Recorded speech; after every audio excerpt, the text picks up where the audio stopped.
打一个补丁啊，关于那个邓伦逃税的那个视频，对于我来说点击量还算挺多的。正好呢，上次录完以后自己看了之后呢，也觉得有些地方还没有讲清楚，有些地方没有说到。本来想就这么算了的，但是看了既然有这么多人看，有这么多人留言，所以我就想继续网红啊、明星之类逃税的这个事情，我就再说两句。还是一样，如果大家觉得同意我的观点呢，也请点赞、订阅、留言。事先声明一下，我上一个视频完全没有说过邓伦这一次没有逃税，或者说没有在他的税务上做过一些手脚之类的话，我只是在阐明对于这次事件相关的税务部门也有很大的责任。他们对于纳税人的指引的方向上存在的一些瑕疵吧。在这些留言里面，有很多人就说中国的税务部门其实已经很好了，他们有一个补税的机制，也就是说如果有谁在之前有恶意逃税的行为呢，如果你按时补交了，他们就不会去罚款，也不会去通报之类的。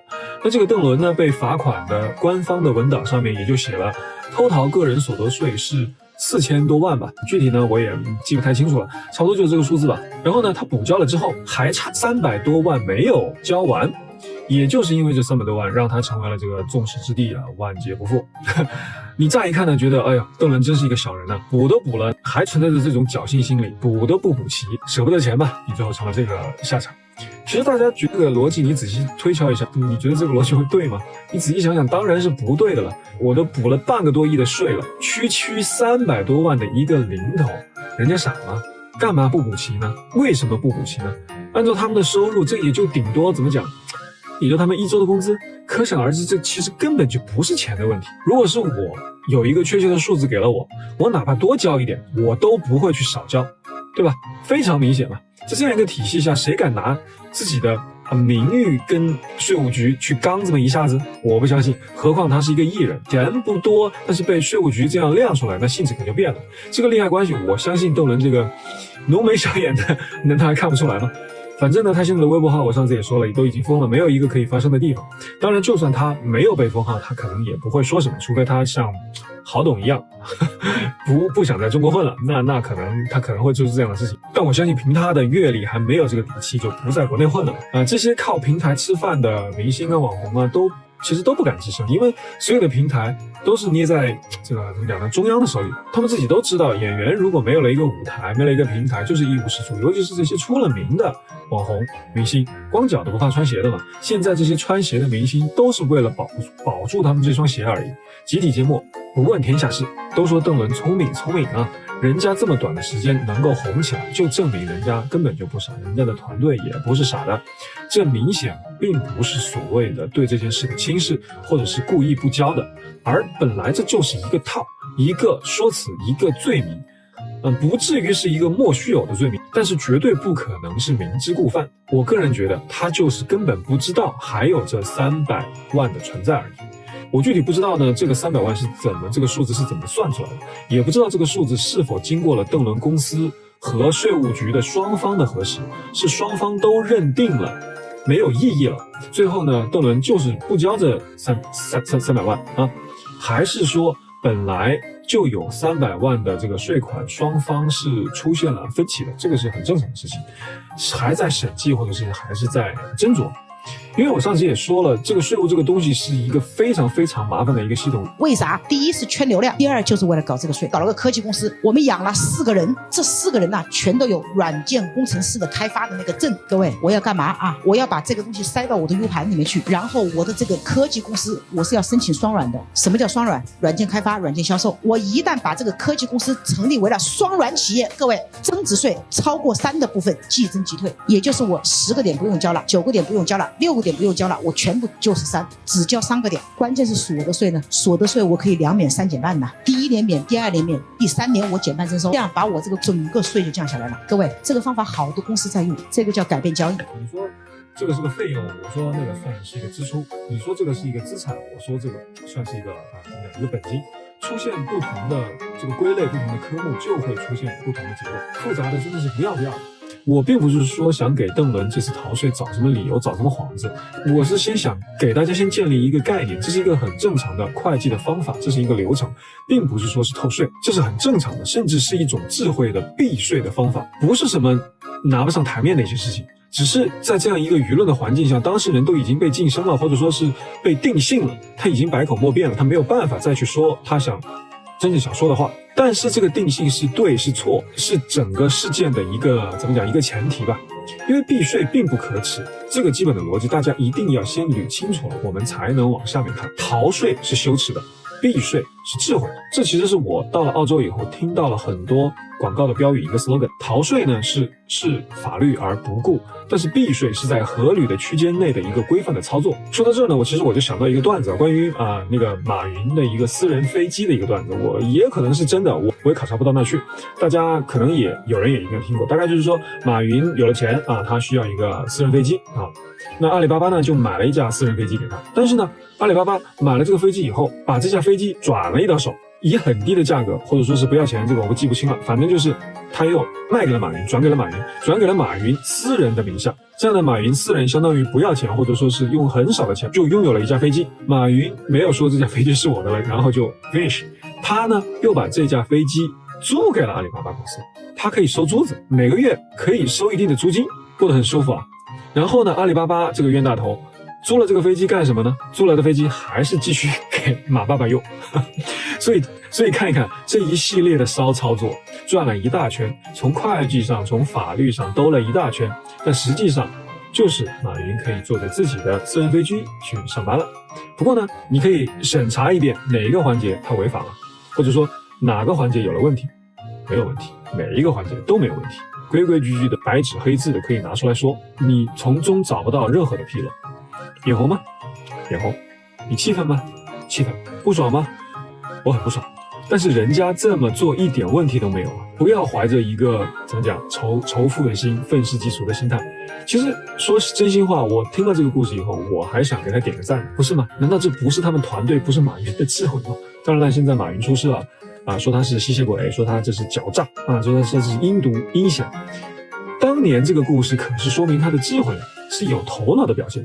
有人就说他那个鸿星尔克压根就不是中国的企业，那是因为鸿星尔克的上面是谁？冠基投资有限公司是设立在维尔京群岛，也是个税收洼地，基本上大佬们都是在这样玩你们好好的去看一看那个腾讯、阿里巴巴，让那个境外的那个有限合伙来控股，我的钱就出去了呀。第一桶金首先成立一个 X 公司，啥业务都不做，公司其实上就是一个有限责任公司，就是我的一个空壳公司，让这个 X 公司来帮我投资 A 公司 ，A 里面拿钱，我不用 C 直接拿，风险太大了。A 公司的利润是不是可以向 X 公司分红？公司的利润分给公司不交税吧？让 X 公司再来帮我投资一个 B 公司，这个钱其实还是 A 里面的钱，一分红是不是到了 B 里面来了？其实拿的就是这个钱，搞到这个干净的锅里面来了，再成立个 C 小个体户，我一个 C 跟 B 把票开过去， B 再跟我把钱打过来，是不是通过个体户我的钱就出来了呀？境外的那个有限合伙来控股 X， 我的钱就出去了呀，是不是更安全？所以刚才说的什么公司架构财务重组海外注资什么空壳公司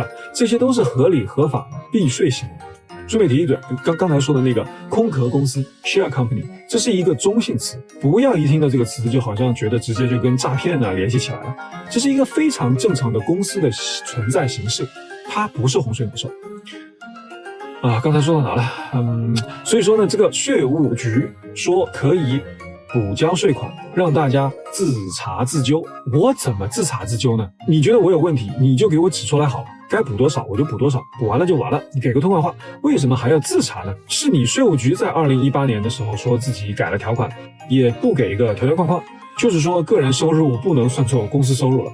那哪些能算，哪些不能算，要搞清楚不然人家怎么能够自己检查呢？怎么能够自查呢？这些我上一条视频里面已经说得很清楚了，我就不在这里再重复一遍了。有兴趣呢，可以再去我的上一条视频看看，我会把链接放在这里。反正我来到澳洲以后，从来没有见过这样什么自纠自查的这样的事情发生了，都是以个人或者是公司的形式来报税。如果税务局觉得有问题呢，他会去核查，甚至是去来你的公司来审计，查你的每一笔账。然后有什么问题大家再来解决。中国这倒好你自己查，这不就是我上次说的一个口袋罪吗？把所有的人都装到这个口袋里面来吓唬你。我说个不好听的，看视频的朋友们，你跟你的老公或者是你的老婆都没有一点点财务上的小秘密吗？什么都没有吗？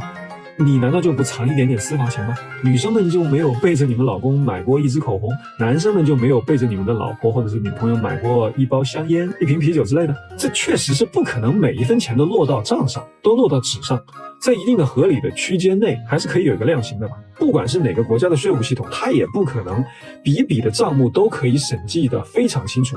少报了一次，比如说停车费，多报了一支签字笔，一支圆珠笔。大多数的税务机构都是有一个所谓的大数据的一个样本，只要你的公司或者是个人按照这个合理的区间来报税，一般都不会有太大的问题。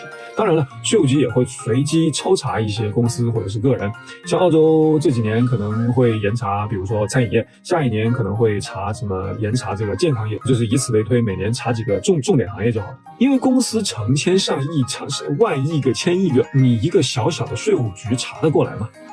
税务局的工作人员难道不付工资的吗？人家没有家庭，人家不回家的吗？如果付工资，那这么大的政府的人力、财务资源的开销从哪里来呢？而不是从我们这些老百姓交的税里面来。从政府的角度讲，有这个必要吗？可能加大这么大的审计的力度的费用，付的工资可能还没有你追缴的税款多呢，对吧？有人说查这个税是国内的所谓的金税系统，不靠人力。这个呢，我们等一下再讲。我先说一句，听说这个系统是1994年就开始搞了，尼玛有这个钱，搞了30多年，抓税收确实抓一个准一个。你怎么不建立一个金人系统呢？专门去查那些走失的儿童，去管一管铁链女视线的这个，建立一个系统，你怎么不去搞这个系统？我有时真的在想，如果你有这个系统，我如果自认为我多交了税怎么办？你查出来以后，跟我这个跟你这个金税系统比对了以后，你某某好市民多交了钱，你会把这个钱退给我吗？还是会顺藤摸瓜对我查得更严呢？因为我多交了税嘛，你觉得我这个系统漏报了，你可能是不是还对我查得更严呢？所以有些话确实说多了好像有点腹黑啊，但实际上就是这个样子。水至清则无鱼，有些事情可以辩证的看。把什么都卡得死死的，让人们的神经搞得这么紧张，活着这么累，随时都害怕出事一样，上面好像永远都有一只没有掉下来的鞋子。你觉得这个社会会是健康的吗？它会有活力吗？它会有创造力吗？最可恨的就是它会把人们搞得人心惶惶。不是说中国人越来越不团结了吗？起码是现在搞的是人人想自保，各扫门前雪，我才不管你其他人怎么样。现在有人为邓伦发声吗？很明显这有法律上的漏洞，有哪个律师为邓伦打官司的吗？没有。所以我一直就在呼吁，我们应该反思的应该是这个权力是否过大了，税务局的权力是不是被关在笼子里的？那些有钱人在受监管的同时，税务局的权力受到了监管吗？不要说这和我们老百姓没有关系，你说你反正也没有这么多钱，我也不会像马云一样去开公司去买私人飞机，但是你放心，这样不受约束的权利其实早已经来到我们自己的身边，他已经在侵蚀你的权利了，只是你不自知而已。邓伦这一次之所以被抓，说是大数据，对吧？后面有什么金税系统可以查到他的每一笔交易，你是跑不了。那么其实这个问题就来了，你说这个金税系统可不可以也比对你的每一条交易？因为我在想，如果邓伦这么庞大的一个公司，层层叠叠的，他都可以查得这么清楚，每一笔钱都可以查得这么清楚的话，那我相信你那点钱会更容易。然后再加上国内搞什么，现在因为疫情搞什么行程码呀，然后还有电子货币啊，然后天眼行动啊，你的一举一动都是被监视的。张学友的演唱会上不是说可以抓了好多坏人吗？那他们既然可以抓他们，那他也可以抓你，只是看上面的人想不想抓你，你有没有利用价值而已。只要他想查你，想抓你，中国有句古话叫做欲加之罪，何患无辞。你敢说你身上就那么的一尘不染吗？清清白白吗？你说是你确实没有一点瑕疵，你没有犯过任何的罪，那我怎么说你是真厉害？但是呢，有没有这样一种可能？你想一想，那你有没有觉得有一些事情对你自己不公，你想去做一下反抗之类的？算了，这个词可能用的有点大，可能就是你想找一个地方去说理去。就比如说吧，现在不是到处都在封城啊、封小区吗？你在封小区的这个情况下，你的小孩子发烧了，想去医院，但是呢，门卫因为他有政策有规定嘛，他不让你出去，不能出去，你就钻个空子从哪个犄角旮旯就跑出去了，带着孩子，那你就等着吧。因为有这些监控系统，因为你的账户都被每一笔金税系统查着，你只要在医院里面一付钱，他就可以知道你出去了。所以其实这种电子镣铐已经无所不在。所以呢，屁民们的唯一的选择就是乖乖的听话，哪怕你的孩子生病发烧了要死了，你也得乖乖的在小区里面待着。所以群众可以对这些所谓的西德艺人零容忍，那群众对群众，你觉得他们会放了你一马？上海这次不是鸳鸯封嘛，那一半封一半不封。26号刚刚才抓了一个，扬言说马上要封城的，结果真的28号封了，但是前2天就是把别人愣给抓起来了。他说的其实是对的，其实这不是跟之前的李文亮医生是如出一辙吗？有没有罪咱们另说，反正呢我想抓你，我就把你先抓起来，反正你永远跑不出如来佛祖的手掌心。好像扯得有点远了，从邓伦扯到了如来佛祖。那就这样吧，我是郝什么，我们生活还在继续 ，Love and Peace。